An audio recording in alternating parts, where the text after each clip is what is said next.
Well, the Harry and Meghan Netflix documentary, first 3 episodes has landed. What to make of it all? It's really hard to look back on it now and go, what on earth happened? You hear that? That is the sound of hearts breaking all around the world. She's becoming a royal rock star. And then Everything changed. Well, having just binge-watched it, it's certainly interesting, it's certainly compelling. It's as compelling to watch as something like The Crown, because it's very slickly filmed and there's a lot of previously unseen footage. But what you get really is not so much a truth bomb as a half-truth bomb, in the sense that this is very much Harry and Meghan's side of the story. So what we're getting is their sort of not unvarnished but varnished truth about Megxit, because it's all coming from their perspective. And they are cast, as one would imagine, in this hugely favourable light. They're both very positive figures. They go back over their childhoods. You know, Meghan's this A-grade student that's only ever wanted to do good. Harry is his mother's son.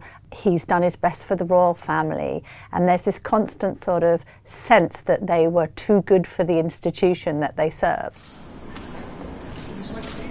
There aren't any marmalade dropping moments necessarily, but the 3 parts so far are sort of laced with this undertone that the royal family has got a lot of catching up to do when it comes to kind of being modern and forward thinking. And there's a few very thinly veiled sort of digs at their nearest and dearest in the royal family. For instance, Harry's suggestion, you know, that other royal men have historically married with their heads and not their hearts. There's a point where Meghan talks about meeting William and Kate for the first time and saying, you know, basically they're as formal behind the scenes as they are when they're on duty, that she's a hugger, and the suggestion, of course, is that William and Kate aren't. On a number of occasions, Harry refers to other people that have brought him up. So he talks initially about his link with Africa and said he had a group of friends out there who basically brought him up. And then he also talks about his military family and the idea that when he joined the army, that they brought him up. And one wonders what the Prince of Wales and indeed the King might think of that verdict, because of all of the support they obviously supplied to Harry after the death of Princess Diana in 1997. you were late. Mm-hmm. That he kept texting when he was late. He's like, I'm in traffic, I'm so sorry, I'm in traffic, I'm so sorry. I was panicking, I was freaking out. I started sweating. Again, I didn't know him. So I was like, oh, is this what he does? Got it. Like, this I'm not doing. I'm not gonna sit. What was that supposed to mean? Like one of the guys who's so much of an ego that you're not gonna, that any girl would sit around and wait for a half hour for you. And I was just not interested in that. And then when I walked in, a hot, sweaty, red ball of mess, she's like, oh, that's not, no, that's not what you want. That's not what you I'm are. so You genuinely sorry. were like so embarrassed and late. The interesting thing about it is, while they're obviously so warm towards each other, and this is meant to be a sort of when Harry met not Sally but Meghan type appraisal of their relationship, and therefore it contains some really interesting information about how they first met and that they were kind of scouring each other's Instagram feeds and the role of some of the friends in that and some of their first meetings. I mean, there is a contradiction here, because you've got a fiercely protective of their privacy couple sharing these extremely intimate images of key stages in their life and their relationship. And when they were in Botswana together, you know, Harry and Meghan admit they'd only been together twice before they go on this holiday where they're sleeping in a tent together for 5 days. The relationship moves forward very quickly.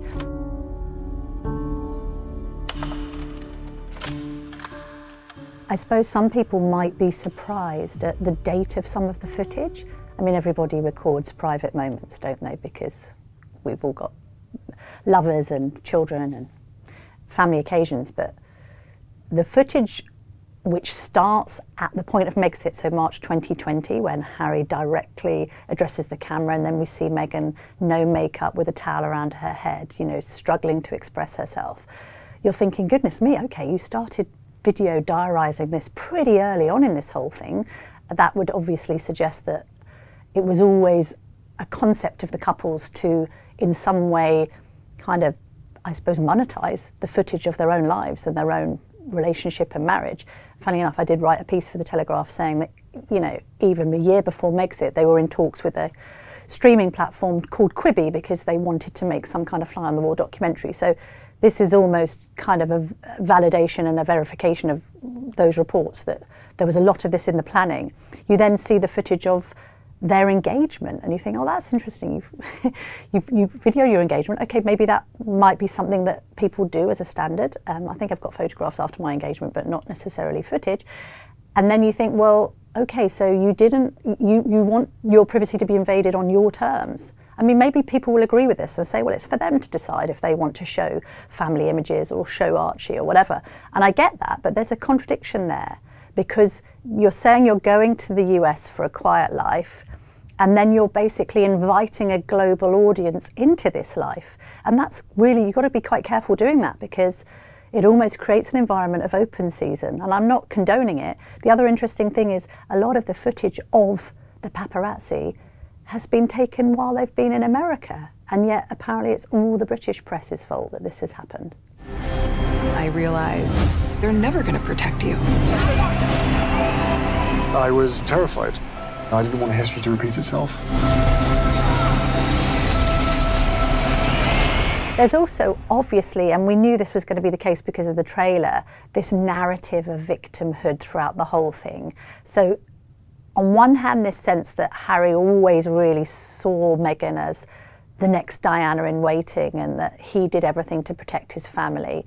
We can have a separate debate about whether the press scrutiny, particularly in a paparazzi form that Harry and Meghan faced, was anything like Princess Diana back in the 90s.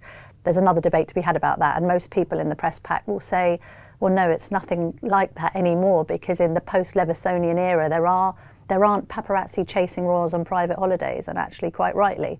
That was then and this is now. So the couple talking quite big brushstrokes about press intrusion and the internet and Twitter and social media and the comments that people might post against Meghan are kind of interwoven with bizarre magazine and tabloid headlines, which are in turn interwoven with the royal press pack.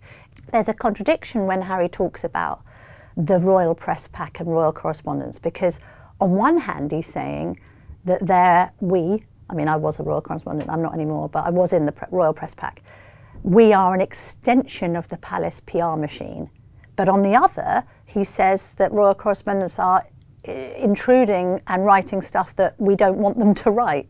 So which is it? Are we an extension of the palace PR machine, or are we causing trouble for you? Because it can't possibly be both. From my perspective, it's interesting because my original front page, obviously, of Harry and Meghan dating and being an item is covered in episode 1, October the 31st, 2016, and it flashes up. And that is a tabloid story about their relationship, which obviously was true. It wasn't made up. So we get this kind of like half-truth thing as far as they're concerned, and the depiction of the documentary is, you know, all of it's made up. And my perspective from a journalist is, well, maybe the problem is that you can't pick and choose the headlines. You know, if you're covered by the press and you want publicity for the Invictus Games or any of your other charitable initiatives, then that's good headlines. But if people have started to talk about your bad behaviour allegedly behind palace gates and there's a bullying complaint, then that's a negative headline. It doesn't make what the press is doing bad or wrong, it just makes it more uncomfortable for you to live with. When the stakes are this high, doesn't it make more sense to hear our story from us? The documentary is an airbrushed version of Megxit in the couple's own words and in their own interpretation. But, to quote the late Queen, other people's recollections may vary.